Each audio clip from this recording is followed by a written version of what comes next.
નમસ્કાર વિદ્યાર્થી મિત્રો, આજે આપણે અહીં એમ્પ્લોયબિલિટી સ્કિલ્સનો જે આગળનો ટોપિક છે વર્તન અને વલણ, જેને આપણે અંગ્રેજીમાં બિહેવિયર અને એટીટ્યુડ કહીએ છીએ, તેના વિશે આજે આપણે અહીં માહિતી મેળવીશું. આ જે ટોપિક છે ખૂબ જ ઉપયોગી છે પરીક્ષા માટે પણ, અને તમારા જીવનમાં પણ આ જે ચેપ્ટર જે છે એ ખૂબ જ ઉપયોગી સાબિત થશે એવું હું માનું છું. તો અહીં આપણે આ જે પાર્ટ છે એની અંદર આપણે શીખીશું. તો પેલું છે બિહેવિયર સ્કિલ એટલે શું, પોઝિટિવ એટીટ્યુડ કઈ રીતે મેળવવો, પોતાની જાતને હંમેશા વધુ બેટર કરવા, પોતાને કઈ રીતે મોટિવેટ કરવા. તો આ જે પોઈન્ટ છે એ પોઈન્ટ્સને આપણે ડિટેલની અંદર આપણે આ ચેપ્ટરની અંદર ચર્ચા કરીશું. તો આગળ જતા પહેલા આપણે એક એક્ટિવિટી છે, તમે કરેલા સારા વર્તન અને તમે કરેલા ખરાબ વર્તનની યાદી બનાવો અને તેને કઈ રીતે સુધારી શકાય તેના વિશે વિચારો. તો તમારે હમણાં સુધી જે તમે જીવન જીવ્યું છે એની અંદર તમે કરેલા ખરાબ વર્તન અને તમે કરેલા સારા વર્તનની યાદી બનાવવાની છે, અને જે ખરાબ વર્તન છે એને કઈ રીતે સુધારી શકાય એના પર તમારે કામ કરવાનું છે. તો આપણે આગળ જોઈએ. લેટ્સ અન્ડરસ્ટેન્ડ બિહેવિયર સ્કિલ એટલે શું. તમે લોકો સાથે, જાહેર સ્થળો પર તેમજ વિપરીત પરિસ્થિતિમાં તમે જે વ્યવહાર કરો છો તેને તમારું બિહેવિયર કે વર્તન કહે છે.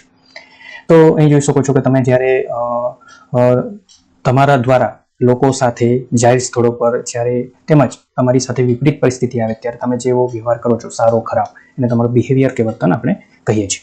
ઉદાહરણ તરીકે કલ્પના કરો કે તમે ભીડવાળી બસમાં છો, તમારા પગ પર આકસ્મિક રીતે કોઈનો પગ આવી જાય છે.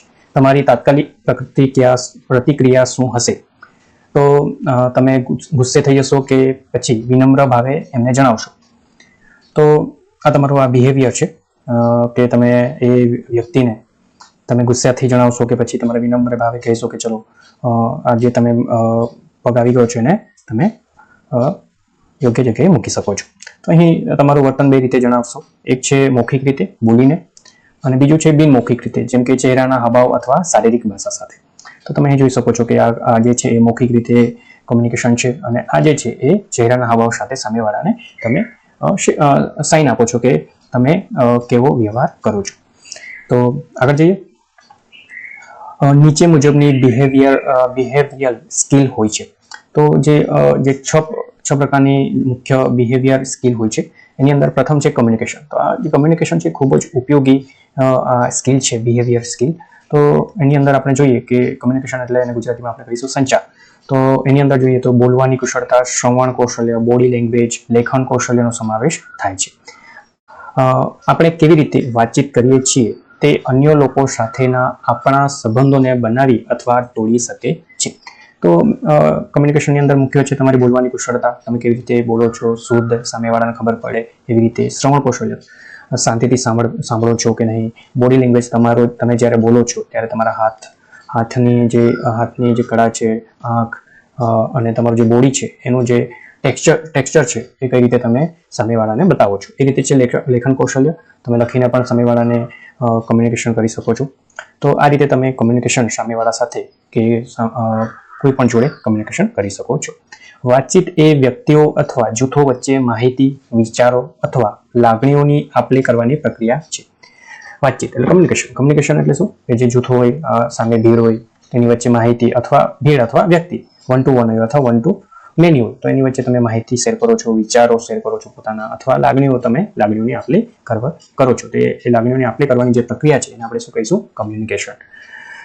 અહીં જોઈએ તો કલ્પના કરો કે તમે કોઈ રેસ્ટોરન્ટમાં છો અને તમે ભોજનનો ઓર્ડર આપવા માંગો છો. તમે સર્વર એટલે આપણે અહીંયા વેઇટર જોઈશું, સર્વરને કહો છો કે કૃપા કરીને મને ફ્રાઈઝ સાથે ચીઝ બર્ગર જોઈએ છે. સર્વર હકારે છે અને જવાબ આપે છે, ચોક્કસ, તરત જ આવી રહ્યો છું.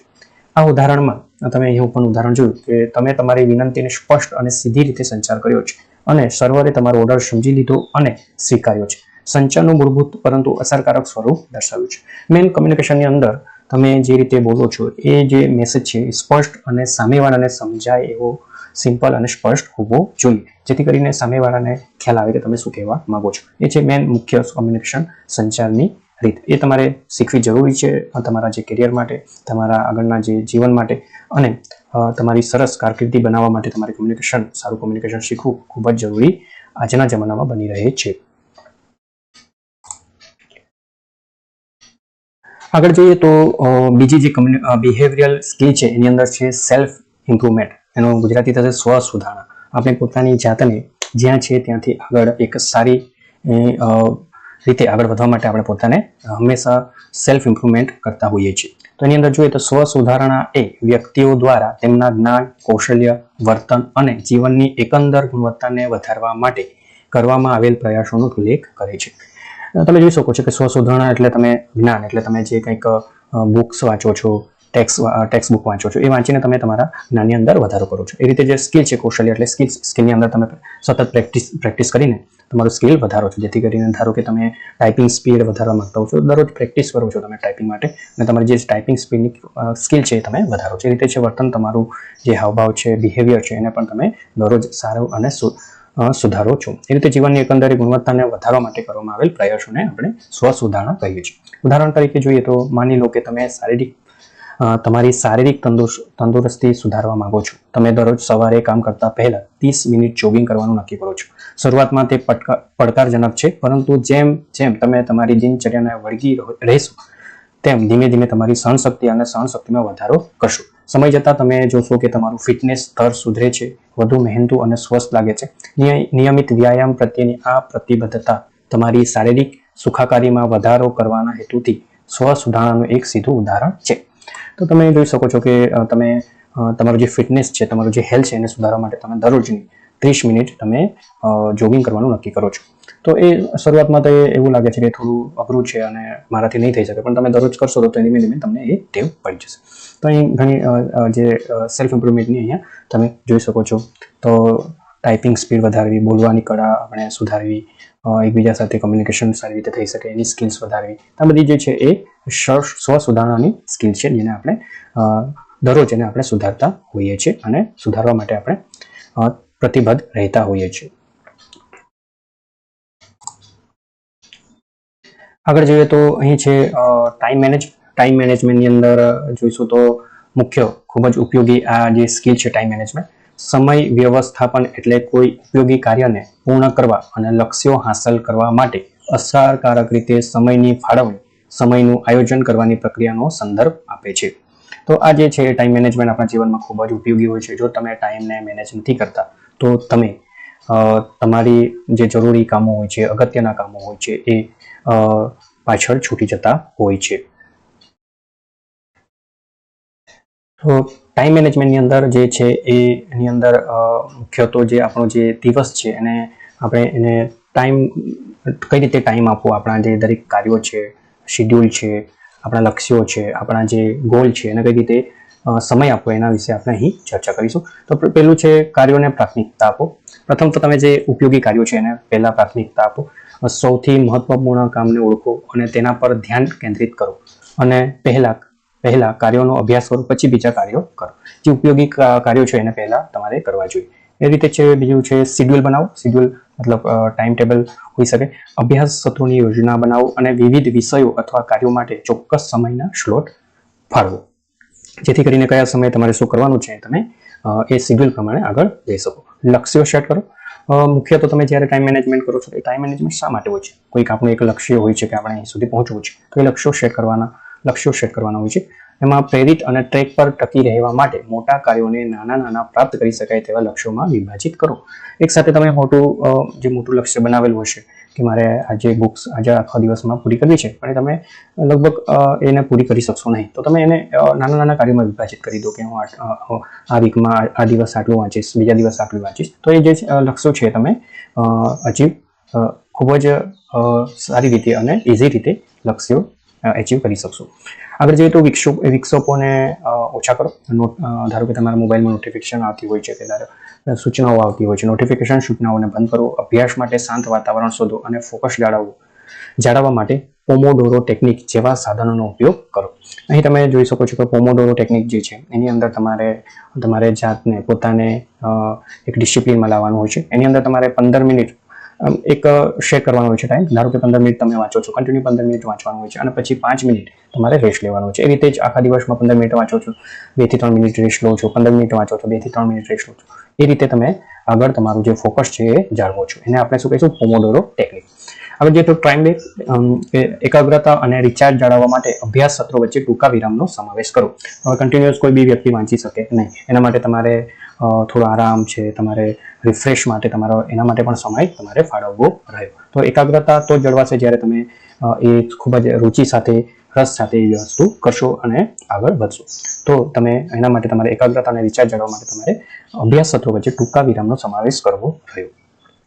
આ વ્યૂહરચનાઓ અમલ મૂકવાથી વિદ્યાર્થીઓ તેમની સમયની અસરકારકતામાં વધારો કરી શકે છે, તણાવ ઘટાડી શકે છે અને શૈક્ષણિક પ્રદર્શનમાં સુધારો કરી શકે છે.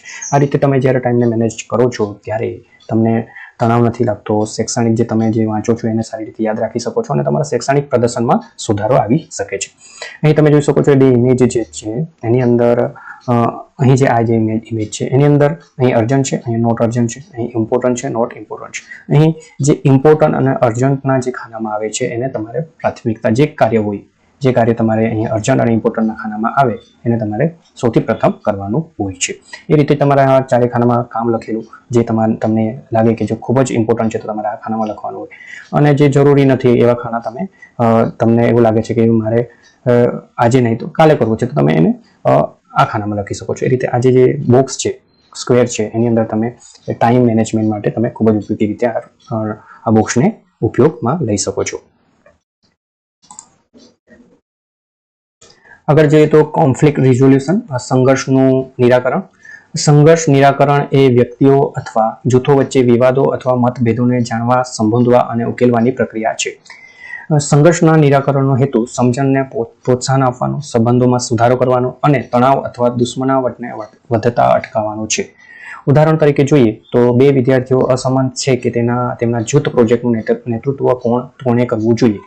તેઓ તેની વાત કરે છે, એકબીજાની શક્તિઓને ધ્યાનમાં લે છે અને તેમની કુશળતા અને રુચિઓના આધારે જવાબદારીઓનું વિભાજન કરીને ન્યાયી અને ઉત્પાદક સહયોગને સુનિશ્ચિત કરીને સહ-નેતૃત્વ કરવાનું નક્કી કરે છે.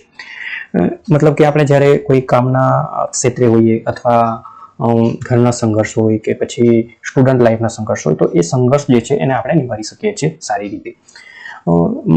એનો ઉપયોગ એ રીતે કરવાનો છે કે આપણે પહેલાં તો જે આપણો જે સંઘર્ષ છે શાના લીધે છે એ પહેલાં આપણે એને ફાઇન્ડ કરવાનું છે અને પછી જે યોગ્ય નિર્ણય પર એ સમજીને વિચારીને યોગ્ય નિર્ણય પર જવાનું છે. અહીં તમે ઉદાહરણમાં જોઈ શકો છો કે જે સ્કૂલમાં પ્રોજેક્ટ થતો હોય છે એનું નેતૃત્વ કોણ કરશે. તો એ જે સંઘર્ષ છે એની અંદર અહીં વિદ્યાર્થીઓ નક્કી કરે છે કે જે આ બાબતમાં જે કુશળ છે, જેને રુચિ વધારે છે એ જૂથ પ્રોજેક્ટનું નેતૃત્વ કરશે અને આગળ બીજા એનું સહનેતૃત્વ કરશે. એ રીતે આ જે સંઘર્ષ હતો, જે પ્રોબ્લેમ્સ હતો એને વિદ્યાર્થીઓ બધા એક સાથે સંમત થઈને નિરાકરણ લાવે છે. અહીં ઘણી ટેકનિક આપેલી છે સંઘર્ષનું નિરાકરણ માટે કે કઈ રીતે તમે સંઘર્ષનું નિરાકરણ લાવી શકો છો. ઇમ્પોર્ટન્સ ઓફ રિલેશનશિપ છે, ઇમ્પોર્ટન્સ ઓફ ગોલ છે, જેની અંદર જે વસ્તુ હાઈ છે, ગોલ બી છે, તમારા જે કારકિર્દીના ગોલ છે જે બી હાઈ છે અને રિલેશનશિપ બી હાઈ છે, એને જો એ બંને સાથે ભેગા થાય તો તમે એને એક સાથે ભેગા થઈને કામ કરી શકો છો. કોલેબરેટિવ મતલબ કે એક સાથે ભેગા થઈને. તો આ રીતે તમે આ જે સંઘર્ષનું નિરાકરણ છે આ ટેકનિકથી તમે એને સુધારી શકો છો. ડિસિઝન મેકિંગ, નિર્ણય લેવાની પ્રક્રિયા. જ્યારે આપણી પાસે ઘણા સારા વિકલ્પો હોય ત્યારે તે નક્કી કરવું મુશ્કેલ થઈ જાય છે. દાખલા તરીકે તમારી કારકિર્દીના માર્ગ વિશે નિર્ણય લેવો, કોની સાથે લગ્ન કરવા તે નક્કી કરવું એ જીવનના મોટા નિર્ણયો હોઈ શકે છે. મોટા કે નાના નિર્ણયો કેવી રીતે નક્કી કરવા તે શીખવું એ આપણી વર્તણૂક કુશળતામાં મદદ કરી શકે છે. ધારો કે તમારે કારકિર્દીની અંદર 10 પછી ક્યાં જવું છે, 12 પછી ક્યાં જવું છે, કઈ લાઈન પસંદ કરવી છે, કઈ ફિલ્ડ પસંદ કરવી છે, એમાં તમે લગભગ દુવિધામાં પડતા હોવ છો. ત્યારે આ જે ડિસિઝન મેકિંગ, નિર્ણય લેવાની જે પ્રક્રિયા છે એને જો ફોલો કરો તો તમે એક સારા યોગ્ય નિર્ણય તરફ આગળ વધી શકો છો. નિર્ણય લેવાની કુશળતા એવી ક્ષમતાઓ અને યોગ્યતાઓનો સંદર્ભ આપે છે જે વ્યક્તિઓને જાણકાર અને અસરકારક નિર્ણયો લેવામાં સક્ષમ કરે છે. ઉદાહરણ તરીકે જોઈએ તો કલ્પના કરો કે તમને 2 નોકરીઓની ઓફર આવે છે. તમે પગાર, લાભો, સ્થાન, કારકિર્દી વૃદ્ધિની તકો અને કંપનીની સંસ્કૃતિ જેવા પરિબળોને ધ્યાનમાં રાખી દરેક પદના ગુણ-દોષની યાદી બનાવો છો. સાવચેતીપૂર્વક વિચારણા કર્યા પછી તમે તમારા કારકિર્દીના લક્ષ્યો અને મૂલ્યો સાથે શ્રેષ્ઠ રીતે સંરેખિત થતી નોકરીની ઓફર પસંદ કરો છો.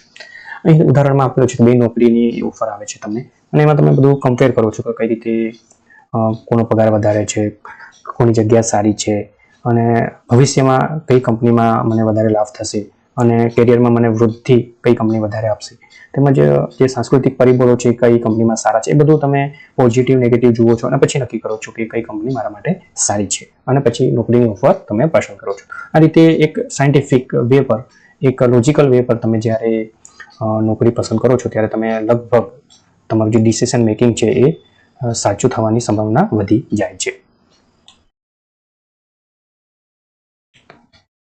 આગળ જોઈએ તો પ્રોબ્લેમ સોલ્વિંગ, સમસ્યાઓનું સમાધાન. તો સમસ્યાનું સમાધાન કઈ રીતે કરવું? વ્યવસ્થિત અને સક્રિય રીતે સમસ્યાઓને ઓળખવા, વિશ્લેષણ કરવા અને ઉકેલો શોધવાની ક્ષમતાનો સંદર્ભ આપે છે.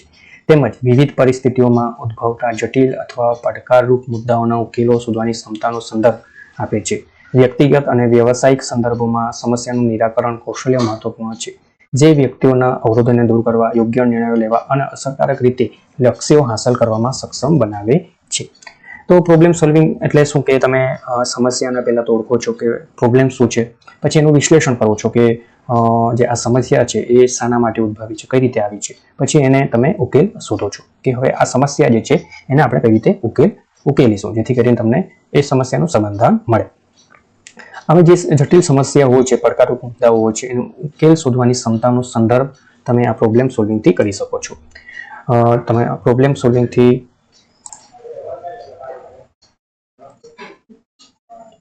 વ્યક્તિગત અને વ્યવસાયિક સંદર્ભોમાં સમસ્યાનું નિરાકરણ કૌશલ્ય મહત્વપૂર્ણ છે. વ્યક્તિગત એટલે તમે તમારું જે સામાજિક જીવન છે, અને વ્યવસાયિક એટલે તમે જ્યાં કામ કરવા જાઓ છો, જે ત્યાંનું જે વાતાવરણ છે એની અંદર જ્યારે સમસ્યા ઉત્પન્ન થાય છે ત્યારે એને કઈ રીતે સમાધાન કરવું. જે વ્યક્તિઓના અવરોધોને દૂર કરવા, યોગ્ય નિર્ણયો લેવા અને અસરકારક રીતે લક્ષ્યો હાંસલ કરવામાં સક્ષમ બનાવે છે. જેથી કરીને પ્રોબ્લેમ સોલ્વિંગ જે છે એ ખૂબ જ ઉપયોગી સ્કિલ છે. તો તમને જો પ્રોબ્લેમ છે એને સોલ્વ કરતા જો તમને આવડી જાય તો તમારી જીવનની અંદર તમે ઘણા બધી સમસ્યાઓથી રાહત મેળવી શકો છો. ઉદાહરણ તરીકે જોઈએ તો કલ્પના કરો કે તમે ઘરે છો અને તમારું ઇન્ટરનેટ અચાનક કામ કરવાનું બંધ કરી દે છે. નિરાશ થવાને બદલે તમે સમસ્યાને ઓળખવા અને ઉકેલવા માટે વ્યવસ્થિત અભિગમ અપનાવો છો. તો અહીં તમે જોઈ શકો છો કે કઈ રીતે જ્યારે તમારું ઇન્ટરનેટ બંધ થાય છે તમે એને કઈ રીતે સોલ્યુશન પાછું ચાલુ થાય એના માટે તમે સોલ્યુશન વિચારો છો. એ રીતે બીજું ઉદાહરણ છે, તમારે નદી પાર કરવી છે પણ કોઈ પુલ મળતો નથી, તમે શું કરશો? તમારે નદીની બીજી બાજુ જવું છે પણ કોઈ નજીકમાં પુલ નથી, તો હવે તમે એના સોલ્યુશન માટે તમે શું કરશો? તો તમે વિચારશો કે તમે પાણીની ઊંડાઈ અને પ્રવાહનું મૂલ્યાંકન કરશો કે પાણી કેટલું ઊંડું છે, પ્રવાહ વધારે છે કે ઓછો છે. પાણીમાં જવા માટે છીછરા અને શાંત સ્થળ શોધશો જ્યાં થોડું ઓછું પાણી છે અને જે શાંત છે, જ્યાં જે પાણીનો પ્રવાહ જે છે એ થોડો ઓછો છે એવું સ્થળ શોધશો. સંતુલન જાળવવા અને બીજી બાજુ સુરક્ષિત રીતે તરવામાં મદદ કરવા માટે મજબૂત લાકડાઓની શાખાઓ એકત્રિત કરશો અને તેની મદદથી નદી પાર કરશો. તો આજે તમારી સામે જ્યારે પ્રોબ્લેમ્સ આવે છે એને જે પ્રોબ્લેમ્સને તમે જુઓ છો, ઓળખો છો અને પછી એનું વિશ્લેષણ કરો છો અને એનું સોલ્યુશન લાવો છો. તો એ છે પ્રોબ્લેમ સોલ્વિંગ, સમસ્યાનું સમાધાન. તો હવે આપણે આગળ જોઈએ પાછા. અહીં તમને સેલ્ફ એક્ટિવિટી આપી છે, જે આગળ આપણે 6 સ્કિલ જોઈ બિહેવિયરની, એની 6 સ્કિલની જે અહીં તમને સેલ્ફ એક્ટિવિટી આપે છે તમારે જાતે કરવાની છે. અને આ જે એક્ટિવિટીઝ છે એ તમે જો આગળના જે ટોપિક છે એને સારી રીતે સમજેલા હો છો તો આ જે એક્ટિવિટી છે તમને ખૂબ જ ઉપયોગી સાબિત થશે. તો અહીં જે વિડીયો છે થોડી વાર પોઝ કરીને તમે આ એક્ટિવિટીઝને વાંચીને વિચારીને એને સોલ્યુશન આપી શકો છો.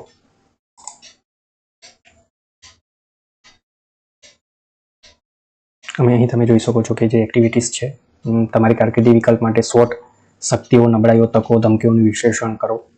એ કઈ રીતે તમે વિશ્લેષણ કરશો એનું અહીં તમને એક્ટિવિટીઝ આપી છે. એના પછી તમારે એનું જે રિઝલ્ટ શું આપશે એ જે એક્ટિવિટીઝથી એ બી અહીં તમને આપ્યું છે. તો એ તમારી એક્ટિવિટીઝ તમારે જાતે તમારી નોટની અંદર કરવાની છે.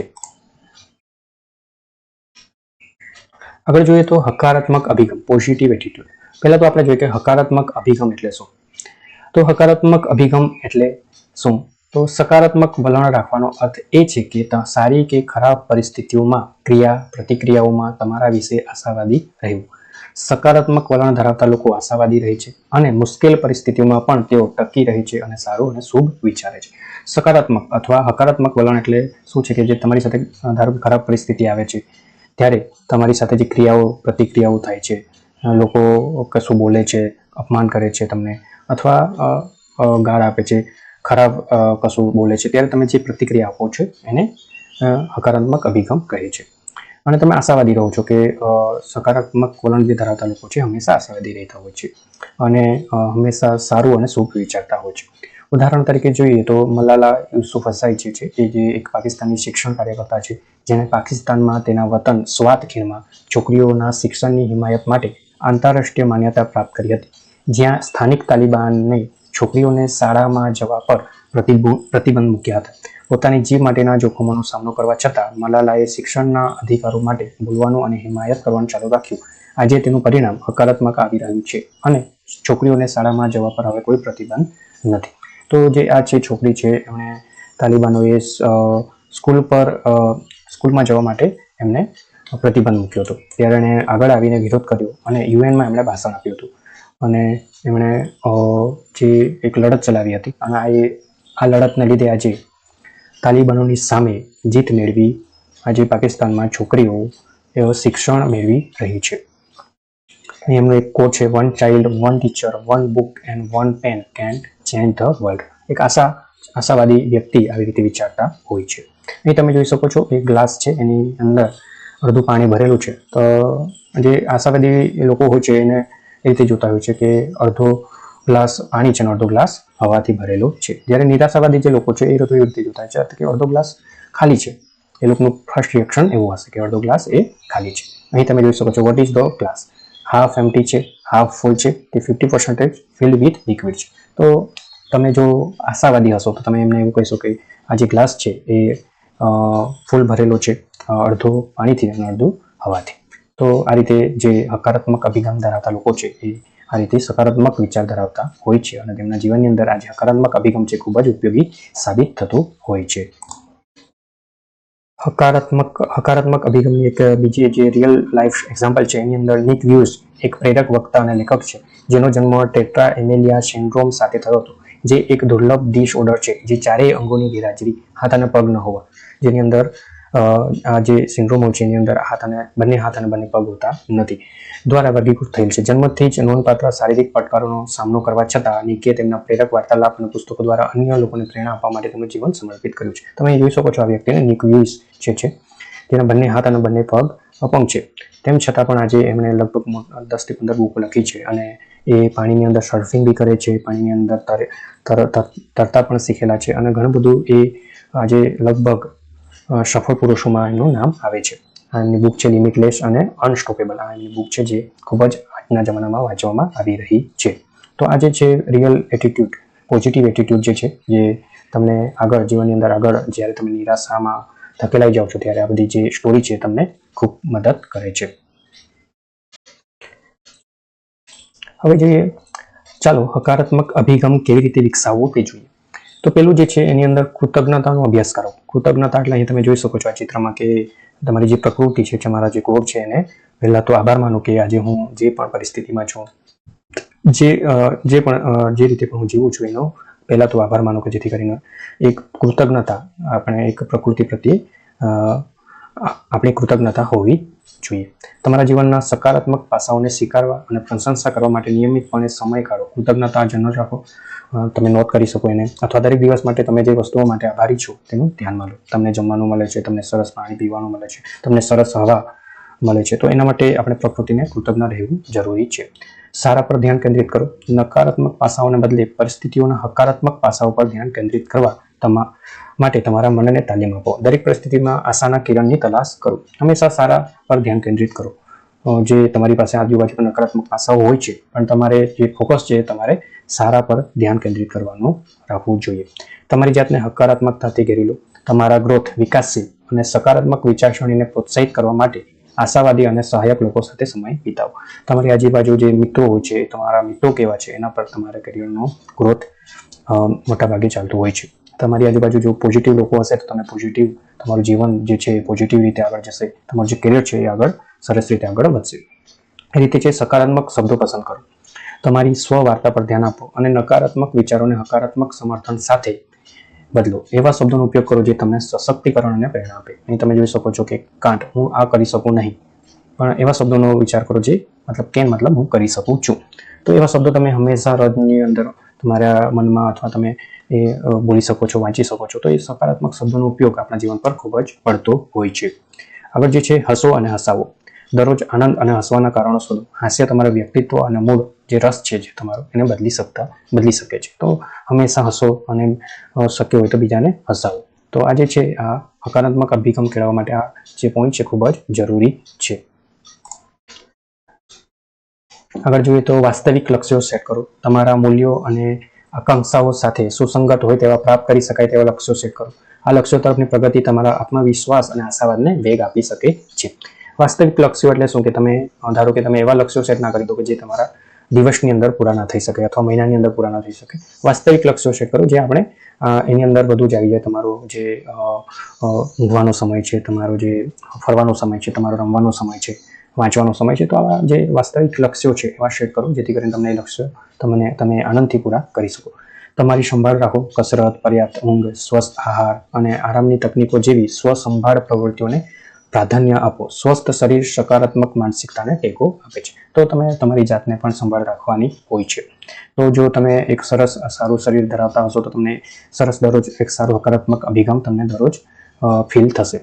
તેમજ પડકારોમાંથી શીખો. ચેલેન્જીસ અને નિષ્ફળતાને વિકાસ અને શીખવાની તકો તરીકે જુઓ. ધારો કે તમારી સામે કોઈ ચેલેન્જીસ આવે છે, કોઈ નિષ્ફળતા આવે છે, તો એને તમે એવી રીતે જુઓ કે જે હું કંઈક નવું શીખીશ. તેમજ પરિપ્રેક્ષ્ય જાળવી રાખો કે દરેક પડકાર મજબૂત અને વધુ સ્થિતિસ્થાપકતા બનવાની તક આપે છે. દરેક ચેલેન્જીસ અને નિષ્ફળતા તમને કંઈક નવું શીખવી જાય છે. હવે રીતે સફળતાઓની ઉજવણી કરો. તમારી સિદ્ધિઓને સ્વીકારો અને ઉજવણી કરો. પછી ભલે તે ગમે તેટલી નાની હોય, તમારી સિદ્ધિઓને ઓળખવાથી ભવિષ્યના પ્રયત્નો પ્રત્યે તમારો સકારાત્મક દ્રષ્ટિકોણ મજબૂત બને છે. એટલે સફળતાઓની ઉજવણી કરતા રહો જેથી કરીને તમે કંઈક જે નાની સિદ્ધિઓ સ્વીકારી છે, 10મામાં તમે પાસ થયા હોય, 12મામાં પાસ થયા હોય, તો એની સફળતાઓની નાની સફળતાની ઉજવણી હંમેશા કરતા રહો. અહીં તમે અમુક ચિત્રો આપેલા છે. સ્માર્ટ ગોલ છે, કઈ રીતે જે ગોલ છે વાસ્તવિક લક્ષ્યો કઈ રીતે સેટ થાય એ આપણે અહીં જોઈ શકાય. Take care of your self છે. પછી પડકારોમાંથી તમારે શીખવાનું છે, ચેલેન્જીસ સ્વીકારવાની છે અને સફળતાની ઉજવણી તમારે અહીં કરવાની રહી છે. અહીં આપણે જોઈએ તો હવે આપણી જાતને જે આપણો જે સેલ્ફ છે એને કઈ રીતે પ્રોત્સાહિત દરરોજ કઈ રીતે મોટિવેટ કરી શકાય. કેમ કે આપણને જે મોટિવેશન છે એ લગભગ જ્યાં સુધી એને સાંભળીએ ત્યાં સુધી તે રહેતું હોય છે. પણ જ્યારે આપણને આપણી જાતને આખી જિંદગી જ્યારે મોટિવેટ રાખવી હોય તો શું કરવું જોઈએ? તો એમાં જે પહેલું પગથિયું જે છે, ફર્સ્ટ સ્ટેપ જે છે એ જસ્ટ સ્ટાર્ટ. ફક્ત પ્રારંભ કરો. યાદ રાખો, શરૂઆત કરવા માટે સંપૂર્ણતા અથવા સંપૂર્ણ નિશ્ચિતતાની જરૂર નથી. તે તમારા માટે ધ્યેય તરફ પ્રથમ પગલું ભરવા વિશે છે. પછી ભલે તે કેટલું નાનું હોય, એકવાર તમે પ્રારંભ કરી લો પછી તમે ક્રિયાઓ અને નિર્ણયોની શ્રેણી શરૂ કરો છો જે તમને એક સમયે તમારી પહોંચની બહાર જે વિચારતા હતા તે હાંસલ કરવાની નજીક લઈ જાય છે. તેથી તમારું મોટું લક્ષ્ય ગમે તે હોય, રહસ્ય સરળ છે, ફક્ત પ્રારંભ કરો. જ્યારે બી તમે કોઈક બિઝનેસ સ્ટાર્ટ કરવા માંગો છો કે કંઈક ગોલ એચીવ કરવા માટે તમે તમારું જે વાંચવાનું શરૂ કરો છો, તમે કંટાળો આવતો હોય છે શરૂઆતમાં, પણ તમે એક વખત સ્ટાર્ટ કરો. આજે એક લાઈન વાંચો, કાલે 2 વાંચશો, આજે એક પેજ વાંચશો, કાલે 2 વાંચશો. એ રીતે તમે આગળ જશો. ફક્ત પ્રારંભ કરવાનું છે. જરૂરી નથી કે તમારે આજે જ તમારે આખી બુક વાંચવાની છે. જ્યારે તમે એ કાર્યને, તમારા જે ગોલને, તમારું જે લક્ષ્ય છે એને સ્ટાર્ટ કરો છો તો એ લગભગ 50% ત્યાં પૂરું થઈ જતું હોય છે.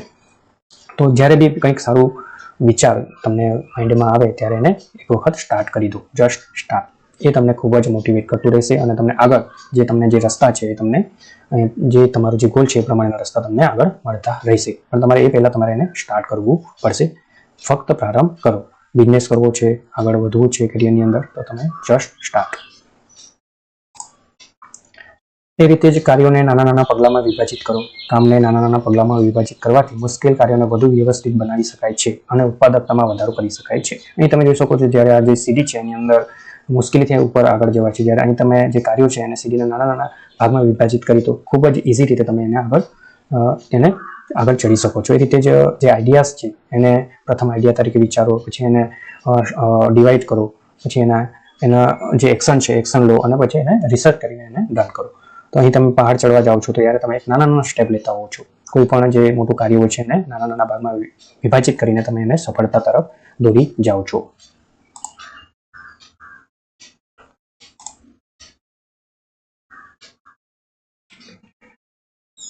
પોતાની જાતને પ્રોત્સાહિત રાખવા માટે અહીં તમે મિત્રો સાથે કરાર કરી શકો છો. એક સાથે ધ્યેય હાંસલ કરવા માટે મિત્ર સાથે સમજૂતી કરવી એ પ્રેરિત રહેવા, એકબીજાને જવાબદાર રાખવા અને સાથે મળીને સફળતાની ઉજવણી કરવાની એક શક્તિશાળી રીત છે. એ તમે જોઈ શકો છો કે જ્યારે બી તમે કોઈની સાથે કોલેબરેટ કરો છો, ફ્રેન્ડ સાથે, મિત્રો સાથે, ત્યારે તમે એક ચોક્કસ સફળતા તરફ આગળ વધો છો. અહીં તમે ગૂગલ જે કંપની છે એના જે લેરી પેજ અને સર્જી બ્રેન છે બંને જે મિત્રો હતા ત્યારે એ લોકોએ ગૂગલ કંપનીની સ્થાપના કરી હતી. અને આજે ગૂગલ તમે જોઈ શકો છો કે ગૂગલ આજે કેટલું સફળ છે. આજે દરેક વ્યક્તિ ગૂગલ સર્ચ એન્જિનનો ઉપયોગ અને એની પ્રોડક્ટનો ઉપયોગ કરતા હોય છે. એ રીતે તમે એપલ જે કંપની છે એને પણ જ્યારે શરૂઆત થઈ ત્યારે એને બે મિત્રો દ્વારા ચાલુ કરવામાં આવી હતી. સ્ટીવ જોબ છે અને એના મિત્રો દ્વારા એ કંપની ચાલુ કરવામાં આવી હતી. એ સાથે જ જે આ ફ્લિપકાર્ટ છે એના બંને જે મિત્રો છે રાજીવ બંસલ અને સંજીવ બલસલ, એ બંને મિત્રોએ સાથે ભેગા થઈને ફ્લિપકાર્ટ કંપની ચાલુ કરી હતી અને આજે એ સફળતાપૂર્વક આગળ વધી રહી છે. તો તમે જ્યારે મોટા ધ્યેય હાંસલ કરવા માંગતા હોય ત્યારે મિત્રો સાથે કરાર કરો અને જેથી કરીને તમે એ અચીવમેન્ટ તમે ભેગા થઈને કરી શકો છો. તો અહીં તમે જોઈ શકો છો કે આપણી જે આ ચેનલ છે એને ITI વાસ્તા સ્ટુડિયો, એને તમારે લાઇક કરવાનું છે. વિડીયોને લાઇક કરો, શેર કરો, કોમેન્ટ કરો. જે બી કંઈક ડાઉટ હોય એ કોમેન્ટમાં તમે લખી શકો છો. દરેક ડાઉટને આપણે વાયા કોમેન્ટ આપણે દૂર કરીશું. સાથે ચેનલને સબસ્ક્રાઇબ ખાસ કરજો જેથી કરીને અમારું જે મનોબળ છે એ ખૂબ વધે અને આવા નવા વિડીયો તમને તમારી સમક્ષ અમે અપલોડ કરીને તમારી સમક્ષ મૂકતા રહીશું જેથી કરીને તમારું જે નોલેજ છે એની અંદર વધારો થાય. તો ખૂબ ખૂબ આભાર મિત્રો. આ જે ચેનલ છે એને ખાસ સબસ્ક્રાઇબ કરજો અને જે વિડીયો આવે છે એને શેર કરજો જેથી કરીને તમારા જેવા વિદ્યાર્થી મિત્રો છે એને આ ઉપયોગી થાય. તો થેન્ક યુ, ખૂબ ખૂબ આભાર.